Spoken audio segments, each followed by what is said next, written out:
அன்பு உலகளாவிய பி குருஸ் நேயர்களுக்கு வணக்கம். நம்முடன் இன்று இணைந்திருப்பவர் அரசியல் விமர்சகர் திரு கார்த்திக் சுவாமி அவர்கள்.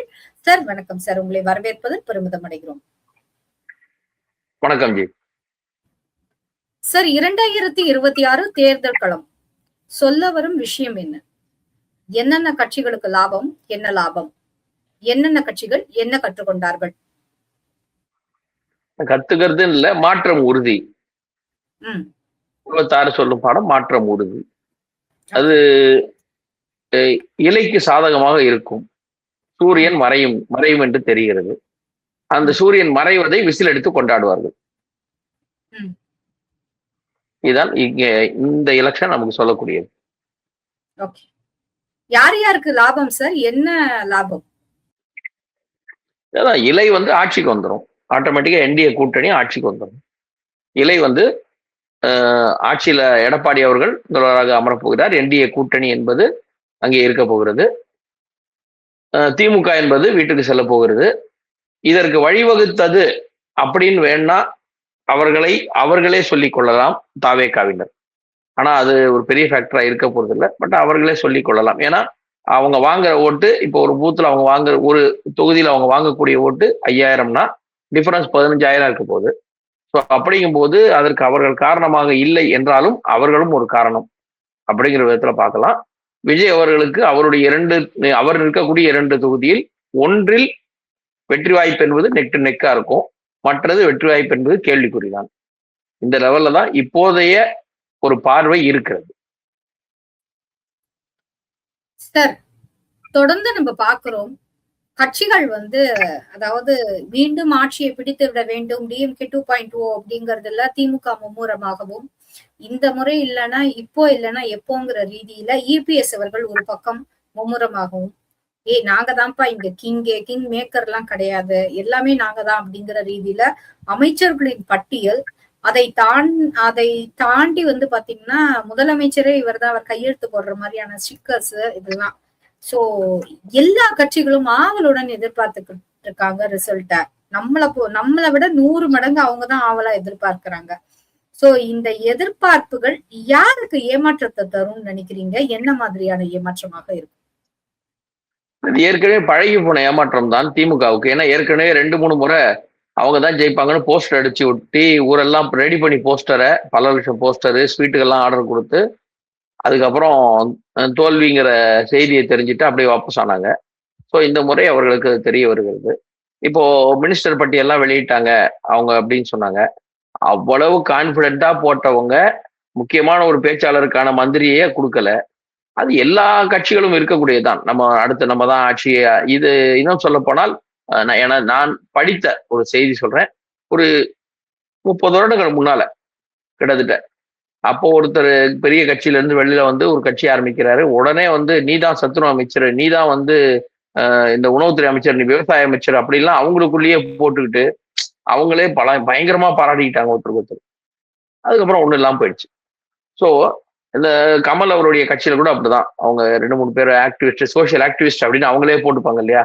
அவங்க எல்லாம் வந்தபோது அடுத்தது இவர் தான் மகளிருக்கான அமைச்சர், இவர் தான் சுற்றுச்சூழல், இப்படிலாம் அவங்களுக்குள்ளேயே பிரிச்சுட்டாங்க. ஸோ அது மாதிரி நடக்கிறது சகஜம்தான். பட் இவங்க கொஞ்சம் ஓவரா போய் கேலண்டர்லாம் பிரிண்ட் பண்ணி ரெடி பண்ணி வச்சிருக்காங்க. விஜய் முதல்வர் அப்படிங்கிற அந்த ஒரு கோணத்துல இருக்கட்டும், அது அவர்களுடைய நம்பிக்கை, நம்ம அது குற்றம் சொல்ல. பட் ஆனால் அவர்களுக்கு அது பெரிய ஏமாற்றமாக தான் இருக்க போகிறது. திமுகங்கிறது இந்த முறை எவ்வளவு நம்பர்ஸ் வாங்குறாங்க அப்படிங்கிறது மட்டும்தான் அவங்களுக்கு வெற்றிங்கிறது கிடையாது. தோல்வியில கௌரவமான தோல்வியா, அடிமட்ட தோல்வியா, ஸ்வீப்ல அப்படியே அடிச்சுட்டு போய் இவங்க பின்னாடி வர போறாங்களா? முதல்வர் சொன்னது மாதிரி 1950-60 திமுகனா வெறும் 15 தொகுதியா, இல்ல ஒரு 60-70 டீசென்டான நம்பர்ஸா எப்படிங்கிறது இதுக்கு 4ஆம் தேதி தான் தெரியும். பட் இப்போதைய அந்த கள நிலவர மக்களுடைய நிறைய பேர் சொல்றது எல்லாருமே நிறைய இடங்கள்ல இரட்டை இலை. ஏன் இதை நான் சொல்றேன்னா, பாக்குற நம்மளாம் தாவேக்கான்றாங்க, எல்லா இடமும் தாவேக்கா தான் சொல்றாங்க, உத்தரவிடாம சொல்றாங்க. அது ஒரு டாக் இருக்கு. அதை நம்ம கவனிக்க வேண்டியது என்னன்னா, அந்த கட்சிக்காரரே ஒருத்தர் ஒரு பத்திரிகை எல்லாம் பேசினாரு, ஊடகத்துறையாளர், அந்த கட்சியோட ஊடக பிரிவில் இருக்காரு. அவர் என்ன சொல்றாரு, நாங்க டார்கெட் பண்ணது ஒரு ரேஷன் கார்டுக்கு ஒரு ஓட்டு, ஆனா ஒரு 4-5 ஓட்டு எங்களுக்கு 3-4 ஓட்டு வரும் போல இருக்கே, ஒரு வீட்டுல இருந்து 3-4 ஓட்டு வரும் அப்படின்லாம் சொன்னாரு. அவர் சொல்ற கணக்கு வச்சு பார்த்தா 2.25 கோடி ரேஷன் கார்டு ஒண்ணுன்னு எதிர்பார்த்தோம், 2.25 கோடி எங்களுக்கு ஓட்டு வந்திருக்கும் அப்படின்னாரு. அதுக்கப்புறம் 3 நாளுன்னா 2.25 into 4 கணக்கு பண்ணாலே அது 9 கோடி போகுது. 9 கோடி ஓட்டு எங்க இருக்கு? இருக்கிறதே 5.5 தான். அதுல பதிவானது எவ்வளோ? 4.25 4.5 அதுல வந்து இவர் எப்படி 9 கணக்கு பண்றாரு தெரியல. சரி, அப்ப இவங்களுக்கு பாதி போயிடுச்சுன்னா மீதி பாதி 2 பேரும் பிரிச்சுப்பாங்க, அப்ப நாங்க தான் ஃபுல் மெஜாரிட்டியில வருவோம் அப்படின்றாங்க. சொல்லப்படும் ஏற்கனவே ஆதவர்ஜுனா இதே டைலாக் தான் சொன்னாரு. ஒரு புதுசா சொல்ல, ஆதவர்ஜுனா ஏற்கனவே சொன்னவர், ஒரு கார்டுக்கு ஒரு ஓட்டு எங்களுக்குன்னாரு. அது அதாவது அவங்க அதை ரிப்பீட்டடா சொல்லி சொல்லி சொல்லி மைண்ட் செட் கொண்டு வர பாக்குறாங்க. பட் அது கஷ்டம்.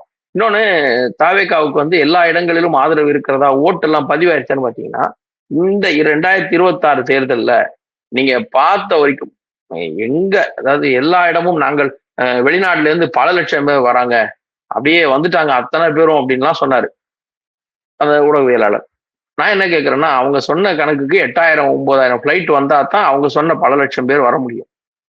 ஆனா இந்த ஒரு வாரத்துல, எலெக்ஷனுக்கு ஒரு வாரம் முன்னாடி பின்னாடி, அப்படி முன்னாடி அந்த தேதியில வந்தவங்க எல்லாம் கணக்கு பண்ணீங்கன்னா, வந்த ஃபிளைட்ஸ் நம்பர்ஸ் எல்லாம் கணக்கு பண்ணா கம்மி. வந்தவங்க அத்தனை பேரும் இதுதான் ஓட்டு போடுவாங்களா? கிடையாது. எனக்கு தெரிஞ்சு கேரளால வந்து இந்த எலெக்ஷன் நேரத்துல கல்ஃப்ல இருந்து அவங்க குரூப்பா அந்தந்த ஊருக்காரங்க ஃபிளைட் புக் பண்ணிக்கிட்டு போய் ஓட்டு போட்டுருவாங்க. அவங்களுடைய அந்த கடமையை முடிக்கணும்னு சொல்லிட்டு ஃபிளைட் அரேஞ்ச் பண்ணிப்பாங்க. மலபார்காரங்க அந்த ஏரியா எல்லாம் ஒரு கரெக்டா பேசி வச்சுக்கிட்டு அவங்க ஒரு 2-3 ஃபிளைட்ஸ் திருவனந்தபுரம், இந்த மாதிரி இன்னொன்று ஒரு ஏரியாவும் அவங்க வந்து புக் பண்ணி போவாங்க. அப்போ அது எப்படி ஒரே கட்சிக்கு தானே? கிடையாது. அவங்க டிஸ்ட்ரிக்ட்காரங்க, எங்க டிஸ்ட்ரிக்ட்ல இருந்து எல்லாருமே ஓட்டு போடுறோம் அப்படின்னு தான் போவாங்க. அங்க போன அப்புறம் தான் கட்சி. இப்ப இதே மாதிரி இவங்க ஏர்போர்ட்ல வரவங்க எல்லாம் எங்க கட்சி எங்க கட்சி எங்க கட்சி எங்க கட்சின்றாங்க. அது எப்படி இருக்கும்? எனக்கு தெரிந்தவரை தமிழ்நாட்டுக்கு ஒரு 500 பேர் போயிருக்கிறாங்க ஓட்டு போடுறதுக்கு. அப்ப எல்லாருமே டிவிகேவா? கிடையாது. அதுல ஒரு 5 பேர் கூட டிவிகே கிடையாது. இங்க இருந்தெல்லாம் போனவங்க 5 பேர் கூட டிவிகே கிடையாது. அப்ப எப்படி வரும்? 500 பேர்ல 5 பேர் தான் டிவிகே. இவங்க, அதாவது நம்ம போவோம் இல்லையா, இப்போ வெளியூருக்கு போக பஸ்ஸுக்கு நிக்கிறோம், அந்த ஊருக்கு போற பஸ் எல்லாம் ஃபுல்லா இருந்ததுன்னா எல்லாம் நம்ம வீட்டு ஃபங்க்ஷனுக்கு தான் போறாங்க போல இருக்கு அப்படின்னு நினைச்சுக்குவோம். பார்த்தா அவங்கவுங்க வேற எங்கேயும் போவாங்க. அது மாதிரி இவங்க பாக்குறவங்க எல்லாம் எங்களுக்கு பாக்குறவங்களுக்கு தான் இல்லைங்க. சரி, சமூக ஊடகங்கள்ல இன்னைக்கு பார்க்கக்கூடிய பல காணொளிகள் என்ன சொல்லுது? அண்ணா ஓட்டு போட கிளம்ப நினைச்சேன்னா, ஆனா வர முடியல வெளியூர்ல இருந்து. சரி அண்ணா, எங்களுக்கு ஓட்டு இல்லைன்ட்டாங்கண்ணா. சரி அண்ணா, பஸ் இல்லைண்ணா, போகலண்ணா. இப்படி இன்ஸ்டால பதிவு போடுற எல்லாரும் எங்க ஓட்டு போட்டாங்க? போடவே இல்லையே. அண்ணா போட முடியல, அண்ணா போட முடியல, அண்ணா போட முடியலன்னு கத்திக்கிட்டே இருக்கிறாங்க ஒருத்தர் விடாம. அப்போ யார் ஓட்டு போட்டா? அந்த வெளியில இருக்கிற அந்த பண்ணவே கூடாது. ஆக்சுவலா குழந்தைங்களை உட்கார வச்சு இவங்க வந்து பிஎல்ஓ வேலை மாதிரி பார்த்துருக்காங்க. பூத்துக்கு வெளியில வந்து ஸ்டாண்டு போட்டு அந்த ஸ்டால் போட்டு குழந்தைங்களை உட்கார வச்சிருக்காங்க. சின்ன பசங்க எல்லாம் உட்காந்துருக்கு. அந்த பசங்களுக்கு என்ன ஓட்டு இருக்கு? காணொலி வந்தது, அதுதான் பார்த்தோம். இப்போ இன்னொன்னு, இவங்க சொல்லக்கூடிய எல்லா இடங்களிலும் எங்களுக்கு அமோகமான ஆதரவுனா, வேங்கவை எல்லாம் ஓட்டே போடல. ஏன் போடல? நீங்க ஆட்சிக்கு எதிராக இருக்காங்க, நாங்க தான் அதை அப்படியே அறுவடை பண்றோம்னா அந்த ஊர்ல இவங்களுக்குள்ள போட்டிருக்கணும். அவங்க ஓட்டே போட புறக்கணிச்சிட்டாங்கல்ல, போட மாட்டோம் போங்கன்னு. இப்போ ஜனநாயகர்ல இவர் ஒரு ஊரு பேரை சொல்லிட்டாருன்னு அந்த ஊருக்காரங்க அத்தனை பேர் கண்டனம் தெரிவிச்சிருக்காங்கல்ல விஜய்க்கு. அந்த ஊருக்காரங்க யாருமே ஓட்டு போடலையா? அப்போ சரி, விஜய் போட்டி போடுற அந்த தொகுதியிலேயே பெரம்பூர்ல 2000 சொச்சம் வாக்கு தான் எக்ஸ்ட்ரா வந்திருக்கு போன முறையோட இந்த முறை. திருச்சியில வாக்குப்பதிவு ரொம்ப கம்மி. அப்ப இவரோட எழுச்சி எங்க இருக்கு? தாவேகானா எங்க இருக்கு தாவேகா? பாரம்பரியமா இருக்கிற கட்சி அதிமுக, திமுக, பாஜக, காங்கிரஸ், அப்படிலாம் இதெல்லாம் இங்க இருக்குன்னா அவங்களுக்குள்ள எப்பவுமே இருக்கு. இவரு அரசியல் புதுசா பண்றோன்ற பேர்ல ஒரு விளம்பரம், என்ன சொல்லுவாங்க, அந்த இன்ஃபுளுசர்ஸ் மார்க்கெட்டிங் அந்த மாதிரிலாம் சொல்ற மாதிரி இவர் பண்ணிட்டு இருக்காங்க. ஸோ அதுல வந்து ஒரு மாயை கிரியேட் பண்றாங்க, நாங்க தான். சரி, இல்லாதது இருக்கிறது ஒண்ணு, இல்லாதது எல்லாத்தையும் சேர்ந்து இவங்க வந்து பேசிக்கிட்டே இருக்கிறாங்க. அந்த ஊடகங்கள்ல அதை பேசு பொருள் ஆக்கணுங்கிறதுக்காக இன்ஸ்டால பண்றாங்க. சரி, நீங்க யோசிச்சு பாருங்க, எல்லா வீட்டிலும் எங்களுக்கு ஒரு ஓட்டு. இன்னைக்கு ஒருத்தருடைய இன்ஸ்டா பதிவு பார்த்தேன். என்னுடைய தந்தை திமுகவுக்கு ஓட்டு போட்டாரு, அதனால ஒரு 4 நாளா வராண்டால படுக்க வச்சிருக்கேன்னு ஒரு பையன் போடுறான். அப்ப அந்த அப்பா அம்மா ஓட்டு 2 ஓட்டு அங்க. இந்த பையன் சின்ன பையன், அப்பா இவன் சொல்லி ஓட்டு போடல. அப்ப இந்த பையனுக்கு ஓட்டு இல்லை, அவங்க அப்பாவுக்கு தான் ஓட்டு இருக்கு. அவர் வேற கட்சிக்கு போட்டாரு. அப்ப அந்த வீட்டுல யாருக்கு ஓட்டு வந்தது? அந்த பையன் அவரை வீட்டுக்கு வெளியில தள்ளி இருக்கான், வராண்டால. அது பெருமையா போட்டுட்டு இருக்கான். அதுக்கு வந்து லைக் ஃபாலோ இது ஜாஸ்தி. அப்போ யோசிச்சு பாருங்க, என்ன மாதிரியான ஒரு மனநிலையில டிவி கேட்கறாங்க இங்க ப்ரொஜெக்ட் பண்ணிட்டு இருக்காங்க. இருக்கு ஒரு 10 ஓட்டு விழுந்திருக்கு, இல்லைன்னு சொல்ல. 10% 15% இருக்கட்டும், ஓட்டு வந்திருக்கு. பட் எல்லாமே நாங்க தான், எல்லாமே நாங்க தாங்கிற அந்த ஒரு போக்கு வந்து தவறா இருக்கு. இன்னொன்னு, இவங்களுக்கு இது முதல் தேர்தல். அப்ப இவங்க என்ன சொல்லணும்? எடுத்தோடனே முதல் தேர்தல்ல நேர ஆட்சியை பிடிச்சிட்டோம், முதல்வர் தான் அப்படின்லாம் போட்டு இவங்களா ப்ரொஜெக்ட் பண்ணிக்கிறது இவர்களுக்கே ஒரு மைனஸ். 4ஆம் தேதி இப்ப இவர்களுக்கு எதிராக வந்துருச்சு. அதிமுக ஆட்சி அமைச்சிருச்சு, திமுக செகண்ட் பிளேஸ்ல வந்துருச்சு, தாவேக்கா ஒரு வச்சுக்க பரவாயில்ல இருக்கட்டும் 20 இடம் ஜெயிச்சிருச்சு. என்ன பண்ணுவாங்க இவங்க? 20 இடம் தான் ஜெயிச்சிருக்கு, திமுக 2வது இடம். இவங்க என்ன பண்ணுவாங்க? இந்த முதலமைச்சருக்கு போட்ட கேலண்டர்லாம் என்ன ஆகும்? 20 எம்எல்ஏக்கள் சட்டசபைக்கு செல்வார்கள் சார் தாவேக்காலேருந்து. இப்படி கேக்குறீங்க? அதான் அந்த முதலமைச்சர் இல்ல முதலமைச்சர் இல்ல நான் சொல்றது. இவர் முதலமைச்சருங்கிறத தன்னை ஓவர் பூஸ்ட் பண்ணி தினம் பேசிக்கிட்டு அதெல்லாம் தான் சொல்றோம் நாங்க, வேற எதுவும் சொல்ல. இருக்கட்டும், எல்லாருக்கும் ஒரு நம்பிக்கை இருக்கலாம். ஆனால் அதீதமாக இவர்கள் செய்வதுங்கிறது ஏற்கனவே திமுக செஞ்சது.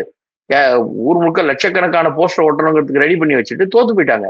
எனக்கு தெரிந்து என்னோட நண்பர்கள் திமுக ஜெயிக்கும்னு சொல்லிட்டு 2011 தேர்தல் நினைக்கிறேன், 2011 தேர்தல்ல என் நண்பர் கிட்டத்தட்ட 25 கிலோ இனிப்பு ஆர்டர் பண்ணி வச்சிருந்தாரு.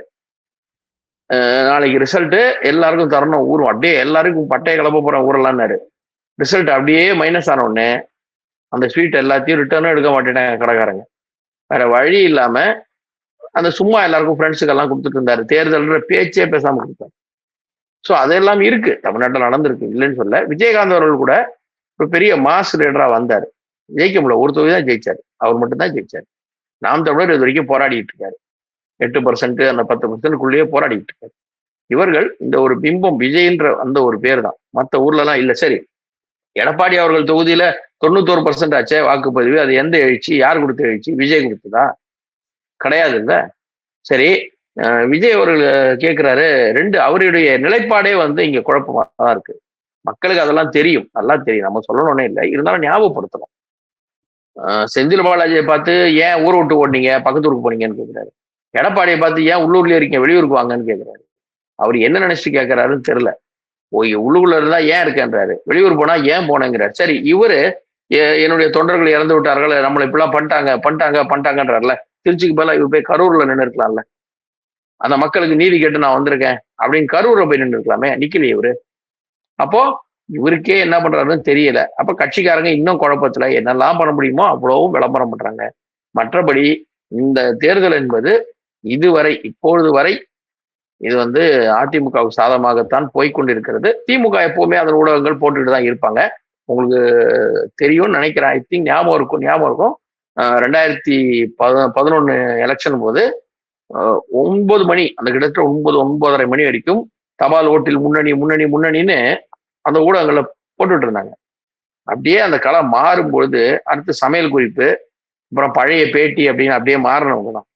இதெல்லாம் இங்க புதுசு கிடையாது, நடந்திருக்கு. இப்ப இவங்க வந்து நாம திமுக வந்து ப்ரொஜெக்ட் பண்றது வந்து அவங்க தான் அப்படிங்கிறத அவங்க சைட்ல பண்ணுவாங்க. அது எல்லாருக்கும் இருக்குது. அதிமுக அப்படிதான் பண்ணும், பாஜக அப்படிதான் பண்ணும், எல்லாமே, ஈவன் கம்யூனிஸ்ட் விசிக கூட. பட் அதீதமாக செய்வது என்பது இவர்கள் அப்படின்னு தான் சொல்றோம். பட் எப்படி இருந்தாலும் 4ஆம் தேதி தெரிஞ்சிடும். அதற்கு பிறகு இவர்கள் என்ன செய்ய போகிறார்கள்ங்கிறது தான் பயமா இருக்கு. இந்த இடத்துல பயப்படுறது அதுதான், இவங்களை பார்த்து. அதாவது தாவேகா தான் ஒரு மாற்று சக்தி, அதனாலதான் வாக்கு சதவீதம் இன்க்ரீஸ் ஆயிருக்குன்னு தாவேகா சொல்வதை கேட்டால் அரண்டவன் கண்ணுக்கு இருண்டதெல்லாம் பேய்ங்கிற மாதிரி இருக்கு அப்படிங்கிற பதில சொல்லியிருக்காரு 2021 அறநிலையத்துறை அமைச்சராக இருந்த சேகர் பாபு அவர்கள். இதை நீங்க எப்படி பாக்குறீங்க?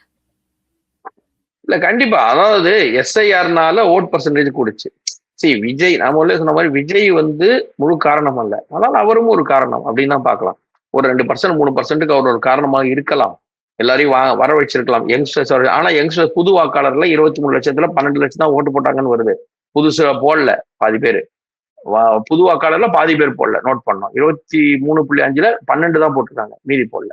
அப்ப இவர் எந்த எழுச்சியை கொண்டு வந்தாரு? இவருடைய தொகுதியிலேயே பெரிய அளவுல நம்பர்ஸ் வரல, இன்க்ரீஸ் ஆகல, திருச்சியில ஏறல. அப்ப இப்ப இதெல்லாம் சேகர் பாபு சொல்றது அந்த அவருடைய அந்த அரித்மெட்டிக்ங்கிறது கரெக்ட் தான். ஏன்னா இவர் தான் அப்படின்னு சொல்ல முடியாது, இவர் தான் எல்லாத்துக்கும் காரணம் அப்படின்னு சொல்ல முடியாது. ஏன்னா எங்க இருக்கு நம்பர்ஸ் இல்லையே. இந்த எஸ்ஐஆர்னால குறைக்கப்பட்ட நம்பர்ஸ்னால பர்சன்டேஜ் கூடுதலா தெரியுது.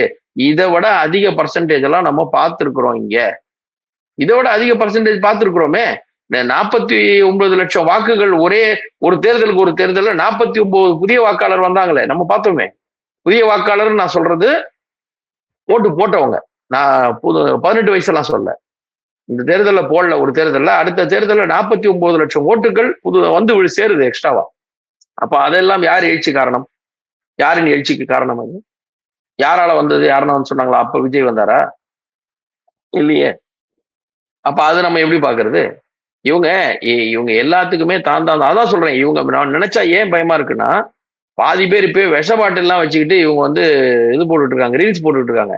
ஏதாவது நடந்தா விஷம் குடிச்சிருவேன்ற ரேஞ்சுக்கு போடுறாங்க. பெத்தவங்களுக்கு ஓட்டு போடாதவங்களுக்கு விஷம் வச்சிருவேன்றாங்க. இதெல்லாம் பார்க்கும்போது நமக்கு வந்து இவர்கள் மேல் பரிதாபமா இருக்கிறது. ஏன் இப்படி எல்லாம் பண்றாங்க அப்படின்னு நமக்கு வந்து ரொம்ப பரிதாபமா இருக்கு. சோ இதுதான் சொன்னேன், 4ஆம் தேதிக்கு மேல இவர்களை பார்த்து பரிதாபமா இருக்கு அப்படிங்கிற காரணம் அதுதான், வேற ஒண்ணும் இல்லை. இவங்க வந்து இந்த நம்பர்ஸ் கரெக்டா பார்த்தாங்கன்னா, அந்த ஒரு நல்ல ஒரு பண்பட்ட அரசியல்வாதியா அந்த பார்வையில இவங்க பார்த்தாங்கன்னு சொன்னாக்க கண்டிப்பா இவங்களுக்கு அந்த விஷயங்கள் புரிய வரும். இப்போ சேகர் பாபு சொன்னார் இல்லையா, இவர் இல்ல காரணம் அப்படிங்கிறது ஒரு விஷயம் சொல்றேன் உங்களுக்கு. இப்ப 2006 தேர்தல்ல 11.49% வாக்கு ரைஸ். அப்போ விஜயகாந்த் தான் வந்தாரு. விஜயகாந்த் அவர்கள் அப்பதான் வராரு, அந்த டைம் தான். அப்போ மொத்தத்துக்கும் அவர் தான் காரணமா? அப்ப அன்னைக்கு அவர் தானே ஜெயிச்சிருக்கணும். அப்படி பாத்தீங்கன்னா அவர் தானே அன்னைக்கு ஜெயிச்சிருக்கணும், முதல்வராக இருக்கணும்ல. யாவலி அவர் ஒருத்தர் தானே ஜெயிச்சாரு. அப்போ எதனால அது? இப்போ 11.06 வந்திருக்கிறதுக்கு விஜய் காரணம் என்றால், 11.49 வந்ததுக்கு விஜயகாந்த் கரெக்டா அந்த இதுல இறங்குறாரு, கள இறங்குறாரு. அப்ப அவர் தான் காரணம்னு சொன்னாங்களா? இல்லையே. அப்ப எதனால அது? சோ இந்த காரணங்கள்லாம் இவர்கள் தனக்கு சாதகமாக எடுத்துக்கொண்டிருக்கிறார்கள், அவ்வளவுதான். மற்றபடி வேற ஒன்றும் கிடையாது. எஸ்ஐஆர் தான் இதுல மெயின் காரணம். நம்பர்ஸ் குறையுது. வந்தவங்களுடைய போன முறைக்கு இந்த முறை ஒரு ஐ திங்க் 23 lakhs கிட்ட நினைக்கிறேன் அவங்க ஓட்டு அதிகமா போட்டிருக்கிறாங்க வந்தவங்க. அந்த லெவல்ல தான் புதிய வாக்காளர்கள்னு சொல்றாங்க. இல்ல 23.5 புதிய வாக்காளர், 5 லட்சம். அந்த புதிய வாக்காளர்ல 12 லட்சம் பேர் ஓட்டு போட்டதா முத நாளே தகவல் சொன்னாங்க, வந்தது. சரி, பாதி தான் வந்திருக்காங்க, 50% தான் வந்திருக்காங்க. மற்றவர்கள் இது வரைக்கும் போடாதவங்க வந்திருக்கலாம், இல்ல நம்பர்ஸ் சுருங்கினதுனால வந்திருக்கலாம், எல்லாமே இருக்கு. நான் திருப்பி அது மக்கள் வந்து போட்டிருக்காங்கன்னா இந்த ஆட்சிக்கு மேல இருக்க வெறுப்பு காரணமா இருக்கலாம்ல. அது எப்படி அது விஜய் தனக்கு சாதகமா தான் அப்படின்னு எடுக்கிறாங்க? அதுதான் இங்க குழப்பம். திமுக அதிமுகங்கிறது ஒரு அரசியல். எப்பவுமே ஒரு ஆளும் கட்சிக்கு எதிர்க்க ஒரு ஆன்டி இன்குபென்சிங்கிறது காலமாக இருந்து வருது தமிழகத்துல. இவங்க வேண்டாம் தான் இன்னொருத்தருக்கு ஓட்டு போடுறாங்க. இவங்க வேண்டான்னு அவங்களுக்கு ஓட்டு போடலாம்னு நினைக்கும் போது அவங்கங்கிற இடத்துல இப்போ தாவேக்காவும் ஒரு ஆப்ஷனா இருக்காங்களோ அப்படிங்கறது அவர் முன்வைக்கிறாரு. இல்ல அதாவது அதுதான் சொல்றேன், நீங்க சொல்ற நீங்க கேட்கிற கேள்வி கரெக்டா கேட்டீங்க. தாவேக்காவும், ஆனா இவங்க சொல்றது தாவேக்கா மட்டும்தான். அதுதான் அங்க வித்தியாசம். தாவேக்காவும் ஒரு ஆப்ஷன் எடுத்தா நோ ப்ராப்ளம். தாவேக்காவும் ஒரு ஆப்ஷன் தான். ஏன்னா கண்டிப்பா ஓட் ஸ்பிளிட் ஆகும். விஜய்க்கு ஏதாவது திமுகவுக்கு எதிராக உள்ள ஓட்டு, அதிமுக வேண்டாம் அப்படின்னு சொல்றவங்க, நாம் தமிழர் வேண்டான்றவங்க விஜய்க்கு போவார்கள், இல்லைன்னே சொல்ல. ஆனா ஒட்டு மொத்தமா திமுக நிராகரிச்சிட்டாங்க, அதிமுக நிராகரிச்சிட்டாங்க, தமிழகமே எங்களுக்கு மட்டும்தான், இப்போ பதிவான அந்த 4.5 கோடி ஓட்டு எங்களுக்கு தான் அப்படிங்கிறது தான் அங்க வந்து நம்ம குறையா சொல்றோம். மற்றபடி எதுவுமே எல்லோருக்கும் இங்கே நாம் தான் வெல்வோம்ன்ற நம்பிக்கை இருக்கும், எல்லோருக்கும் அந்த கனவு இருக்கும். இவர்கள் அதீதமாக எடுக்கிறார்கள் தான் நம்ம சொல்றது. Okay sir. சார், நான் கேட்க விரும்புறது என்னன்னா, நாத்தாக்கா கரும்பு விவசாயி ஒரு சின்னம் வச்சிருந்தாங்க. அப்போதான் அவங்களுக்கு அந்த வாக்கு சதவீதம் வந்து இன்க்ரீஸ் ஆச்சு. அதுக்கப்புறம் தான் அத சரியா அந்த கால நேரத்துக்குள்ள அப்ளை பண்ணலாங்கிறதுனால அது கிடைக்காதுன்னு சொல்லி அப்புறம் மைக்கு சின்னத்துக்கு மாறினாங்க 2024ல. அப்ப கூட தாவேகா தலைவர் விஜயோட ஒரு புது படம் ரிலீஸ் ஆகி அவர் வந்து அந்த சின்னத்தை கையில வச்சனாலேயே ஓட்டர் டிரான்ஸ்பர் ஆச்சுன்னுலாம் நிறைய பேர் சொன்னாங்க. இவங்க 2 பேரும் கூட்டணி அமைக்க போறாங்க, அண்ணன் தம்பியா இருக்க போறாங்கன்னு சொன்னாங்க.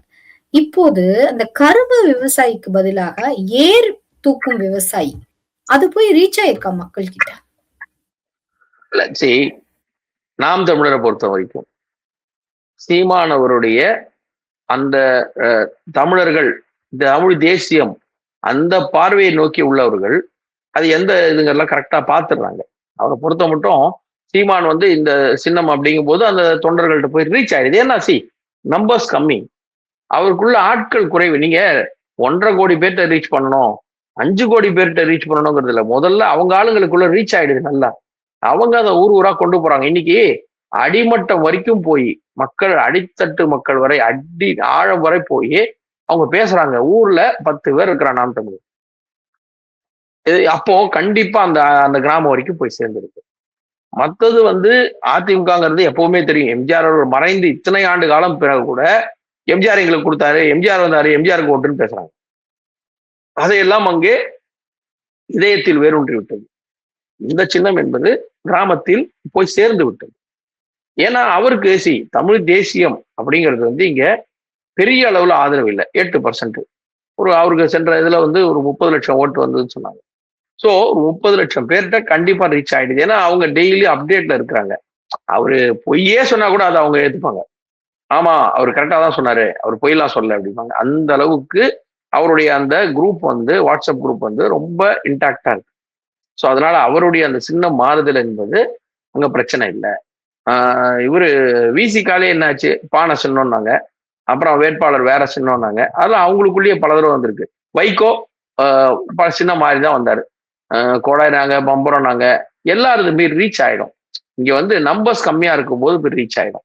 கூட்டணி பலமா இருக்கும்போது, இந்த இப்போ திமுக கூட்டணியில இருக்காங்க, அதிமுக அவங்க போகும்போது நம்முடைய கூட்டணி சின்னம் சைக்கிளுக்கு போடுங்கள், நம்முடைய கூட்டணி சின்னம் எப்படி இப்போ ஓடுங்கள்னா ஈஸியா ரீச் ஆயிடும். அதெல்லாம் எல்லா இடத்தையும் நாத்தாக்கா நல்லா ரீச் ஆயிருக்கு. நான் பேசிய வரை, நண்பர்கள் எல்லோரும் பேசிய வரை, ஒவ்வொரு கிராமங்களிலும் அந்த நாம் தமிழர் அப்படின்ற அந்த பேர் வந்து நல்லா ரீச் ஆயிடும். ஓகே சார், தேர்தல் முடிந்த பிறகு நான் தமிழகத்தில் காங்கிரசின் மாநில தலைவர் பதவியில இருக்க மாட்டேன்னு திரு செல்வ பிறந்தகை அவர் சொன்னாரு. தேர்தல் முடிந்த பிறகு இவ்வளவு நாட்கள்ல அங்க ஏதாவது சத்தியமூர்த்தி பவன்ல பிரச்சனையா? இப்ப வரைக்கும் பெருசா அவரு சொல்லிட்டாரு, எல்லாரும் சைலண்டா இருக்காங்க, பாத்துக்கிட்டு இருக்காங்க என்ன பண்ண போறாருன்னு.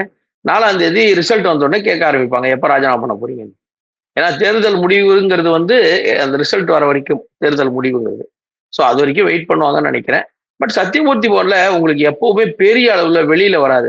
இவர் தான் போய் ஒரு தடவை வேற கட்சியில இருக்கும்போது போய் அடிச்சாரு காங்கிரஸ் கட்சி அலுவலகத்தை, சத்தியமூர்த்தி பவனை.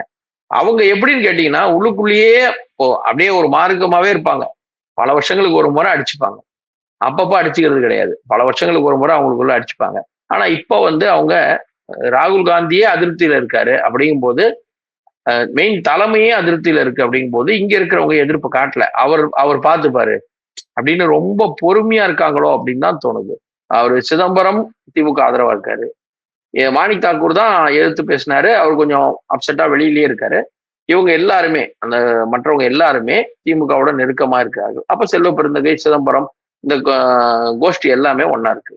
ஜோதிமணி அவர்களும் மாணிக் தாக்கூரும் கொஞ்சம் எதிர்ப்பு தெரிவிச்சாங்க. ஜோதிமணிக்கு பெரிய அளவுல இந்த தேர்தலையே பார்க்க முடியல, பிரச்சாரமே பெரிய அளவுல அவங்கள பார்க்க முடியல, இப்போ ஒதுங்கிட்டாங்க. காங்கிரஸ் என்பது வரும், இந்த எலெக்ஷன் ரிசல்ட் வந்ததுக்கு அப்புறம் அதுக்கு ஒரு பெரிய அளவுல அங்க விவகாரம் அவர்களுக்குள் வெடிக்கும். அப்ப செல்வ பிறந்தகை கண்டிப்பா ராஜினாமா பண்ணுவார். ஏன்னா அவர் வேற ஏதோ ஒரு ஐடியால இருக்க மாதிரி காங்கிரஸ் கட்சியினரே பல பேர் பேசுறாங்க. இங்க ராஜினாமா பண்ணா அடுத்து திமுகல போய் டைரக்டா சேர்ந்துட போறாரு அவ்வளவுதானே அப்படின்ற லெவல்ல எல்லாம் பேசிக்கிட்டு இருக்காங்க காங்கிரஸ் கட்சி அலுவலகம் சார்ந்த மக்களே. ஸோ அதனால விரைவில் அந்த ரிசல்ட் வர அன்னைக்கு தெரியும் அவருடைய நிலைமை.